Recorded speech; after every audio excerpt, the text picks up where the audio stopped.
Hello everyone, welcome to our YouTube channel keep it simple.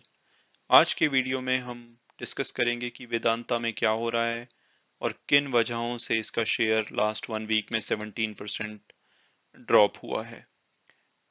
इसके share ने 16 अगस्त को अ, अपना 52 वीक हाई 339 का टच किया था, लेकिन उसी दिन ये 10% गिरा और उसके बाद कॉन्टिन्यूसली गिरते गिरते अब 17% तक गिर चुका है। तो हम इस वीडियो में डिस्कस करेंगे कि आगे की स्ट्रेटेजी क्या होनी चाहिए और मेरी क्या ओपिनियन है इस शेयर पर। चलिए आगे बढ़ते हैं। तो इससे पहले कि हम लेटेस्ट अपडेट्स कवर करें, क्विकली कंपनी का ओवरव्यू लेंगे। ये एक माइनिंग कंपनी है जो कि copper, zinc, crude oil, iron ore, steel, aluminium, electric power की माइनिंग में इन्वॉल्व है। इसका हेडक्वार्टर मुंबई में है। मार्केट कैपिटलाइजेशन इसका रफली 1 लाख करोड़ है, जो कि इसको 49th लार्जेस्ट कंपनी बनाता है इंडिया की। मार्केट शेयर इनका 84% है। इनके कॉम्पिटिटर इस एरिया में इनके आसपास भी नहीं है, वो इनके 1/10 मार्केट कैपिटलाइजेशन के साथ ऑपरेट करते हैं। तो उनके साथ कंपैरिजन इनका रियलिस्टिक पिक्चर नहीं दिखाएगा। और अगर शेयर होल्डिंग पैटर्न देखें तो इनके पास 65% प्रोमोटर होल्डिंग है और 14% रिटेल होल्डिंग है। और इसके अलावा 10% म्यूचुअल फंड और फॉरेन इंस्टीट्यूट के पास है। इनकी दो प्रोमोटर होल्डिंग पिछले कुछ टाइम में बढ़ी है, लेकिन उसमें 100% या सिग्निफिकेंटली वो प्लेज्ड है, जो कि एक अच्छा साइन नहीं है। और यहाँ पे फॉरेन इंस्टीट्यूट्स ने भी अपनी होल्डिंग घटाई है थोड़ी सी। तो अगर हम इसके फाइनेंशियल्स की बात करें राइट साइड में, तो इसका रेवेन्यू पिछले साल से बढ़ा है। पिछले साल कोविड इम्पैक्ट था काफी और उससे बढ़ा है। और पिछले क्वार्टर के कंपैरिजन में मोटा मोटी सेम है। और नेट इनकम पिछले साल से बढ़ी है।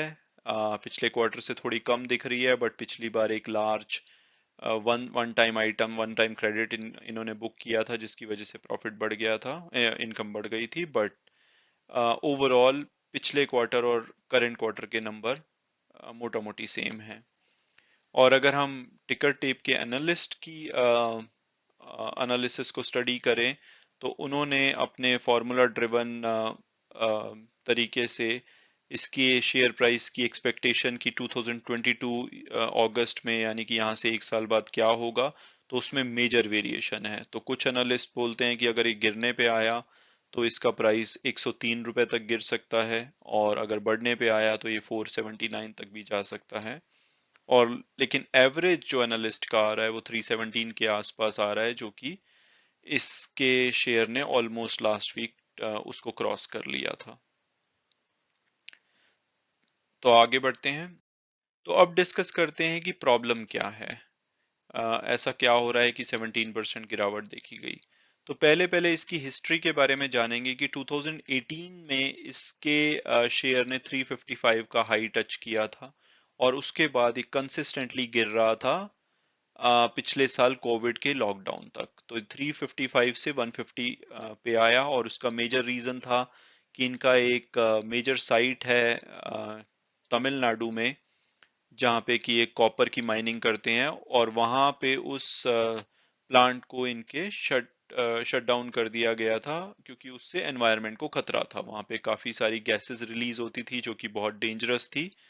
तो उसको बंद करने का ऑर्डर आया था, जिसकी वजह से, और वो इनका मेजर कंट्रीब्यूटर होता है प्रॉफिट में, कॉपर माइनिंग से, उस प्लांट से। तो इनको बहुत बड़ा इम्पैक्ट लगा था, तो इनका शेयर गिरते गिरते 150 तक आया।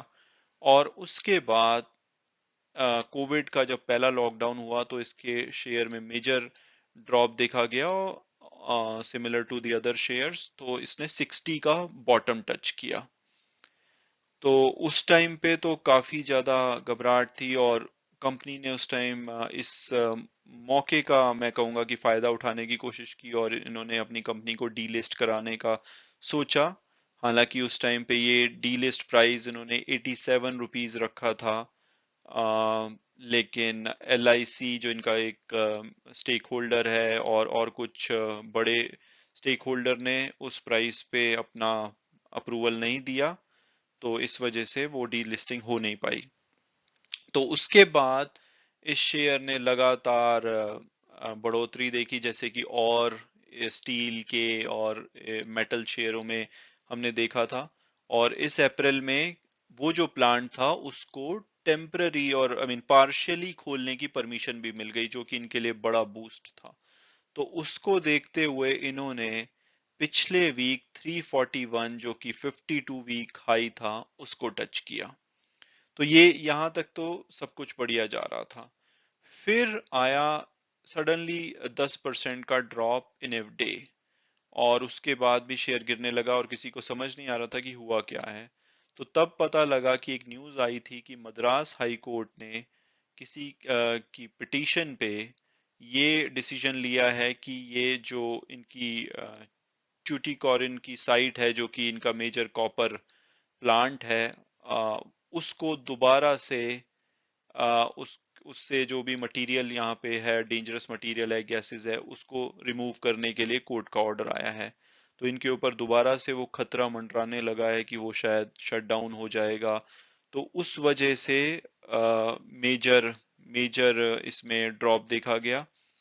हालांकि बाद में इन्होंने कंपनी ने जब एनएससी ने इनसे क्लैरिफिकेशन मांगा तो कंपनी का रिप्लाई अभी आना है। उन्होंने बोला है कि वो इसको ऑब्जर्व कर रहे हैं और उसके बाद वो रिप्लाई करेंगे, लेकिन अभी ऑफिशियल कंफर्मेशन नहीं आई है।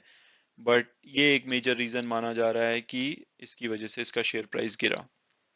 और उसी दिन एक और झटका इनको लगा कि हिंदुस्तान जिंक, जो कि इनकी सब्सिडरी है 65% वेदांता उसमें स्टेक होल्डर है, उन्होंने अपनी बोर्ड मीटिंग को, जो कि इंटरिम डिविडेंड डिक्लेयर करने वाले थे, उनके प्रॉफिट्स बढ़े थे, आ, उसको डेफर कर दिया है। उस इंटरिम डिविडेंड से क्या होने वाला था कि वेदांता को बहुत मेजर उसमें 65% शेयर आता, इनके लिए कैश जनरेशन होता, और आगे क्योंकि डिविडेंड टैक्स बचाने के लिए इनका प्लान था कि वो डिविडेंड ये शेयर होल्डर को भी पास ऑन करेंगे वेदांता के।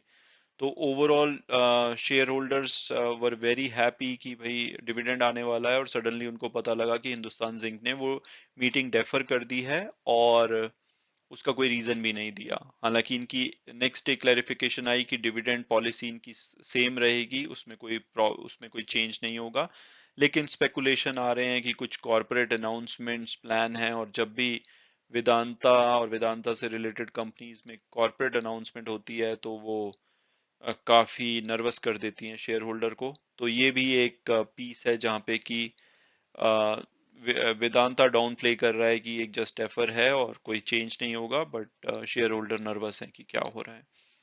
और ये सब जब हो रहा था तो उसके बाद आपने देखा होगा कि मेटल सेक्टर में सारे शेयर्स में मेजर करेक्शन देखी गई इस फ्राइडे को। और उसका रीजन था ग्लोबल अगेन ग्रोथ के जो नंबर एक्सपेक्टेशन आ रही है कि उसमें कमी आएगी, डेल्टा वेरिएंस के केसेस बढ़ रहे हैं यूएस में, चाइनीज रेगुलेशंस बहुत तेजी से इम्प्लीमेंट हो रहे हैं और उसमें अभी क्लैरिटी नहीं आ रही है कि वो लोग क्या कर रहे हैं कि अपना स्टील की प्रोडक्शन को कम कर रहे हैं एनवायरनमेंट के लिए, और उसकी प्रोडक्शन में वेदांता का और बहुत सारी इंडियन मेटल कंपनीज का रॉ मटेरियल यूज होता है। तो अगर वो अपनी प्रोडक्शन कम करेंगे तो इनके एक्सपोर्ट्स भी कम होंगे। तो ये भी डर सबको सताया जा रहा है। और इसके अलावा यूएस ने भी अपने जब लेटेस्ट जॉब डेटा को देखा तो वहां पे अनएम्प्लॉयमेंट कम हुई है, तो वहां पे भी ऐसा स्पेकुलेशन हो रहा है कि वो अपना स्टिमुलस जो रिलीफ पैकेज उन्होंने दिया था कोविड के टाइम पे उसको विड्रॉ करेंगे और अपने बॉन्ड्स को वापस खरीदना शुरू करेंगे। तो ये सारी चीजें नर्वस कर रही हैं शेयर होल्डर को, और इससे मेटल इम्पैक्ट हो रहा है। और सब जगह पे करेक्शन आई तो वेदांता ने भी उसमें पार्टिसिपेट किया और इनका भी शेयर फर्दर गिरा। तो ये तो हो गई स्टोरी कि क्यों गिरा शेयर और क्या हिस्ट्री है। अब आगे क्या?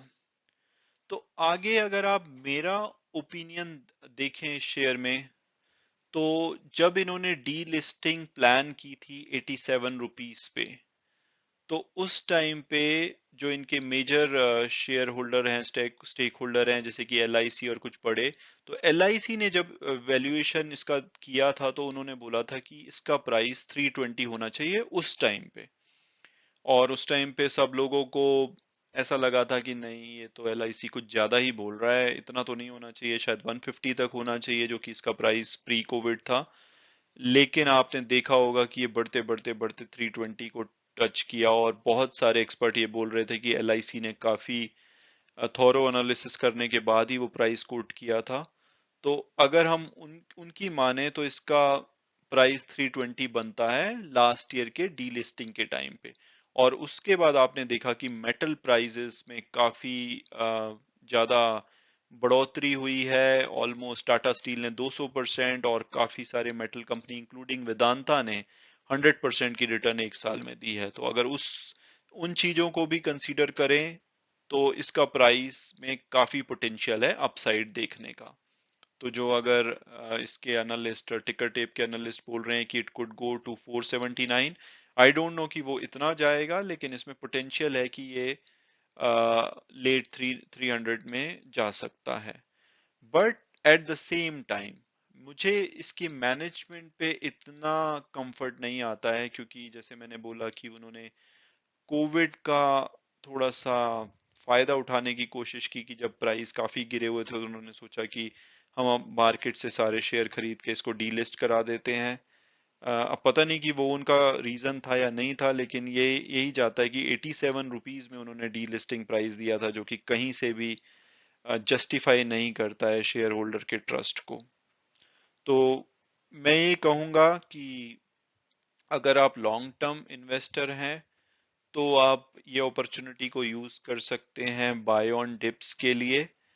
और शॉर्ट टर्म के लिए अभी इसका देखना पड़ेगा कि कोर्ट केस की क्या फाइनल वर्डिक्ट है, क्या आगे का प्लानिंग है। तो ये सब देखना पड़ेगा, बट लॉन्ग टर्म में ये अपॉर्चुनिटी हो सकती है। बट जैसा कि मैंने बोला ये कंपनी थोड़ी सी वॉलेटाइल है और इसकी मैनेजमेंट इतनी ट्रांसपेरेंट नहीं है।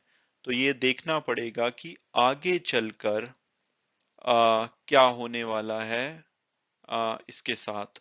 तो अगर आप इसमें इन्वेस्ट कर रहे हैं तो आप ऐसा भूल नहीं सकते कि भाई लॉन्ग टर्म के लिए डाल दिया और भूल गए। आपको इसको कॉन्टिन्यूसली मॉनिटर करना पड़ेगा इसमें डेवलपमेंट में, तभी आपको इसमें इन्वेस्ट करना चाहिए। बट अगेन ये आपका डिसीजन है, आप अपने फाइनेंशियल एडवाइजर से बात कीजिए, आप इसको फर्दर एनालाइज कीजिए। बट मेरी ओपिनियन ये है कि इसमें पोटेंशियल लगता है, बट मैनेजमेंट थोड़ी सी नॉन ट्रांसपेरेंट है। तो मैं बहुत ही केयरफुली इसमें अपने इन्वेस्टमेंट डिसीजन लूंगा। तो ये था वेदांता के ऊपर एक डिटेल्ड वीडियो की क्या चल रहा है वहां पे जो मेजर करेक्शन आई है। Thanks a lot for watching the video, and God bless you all. Bye.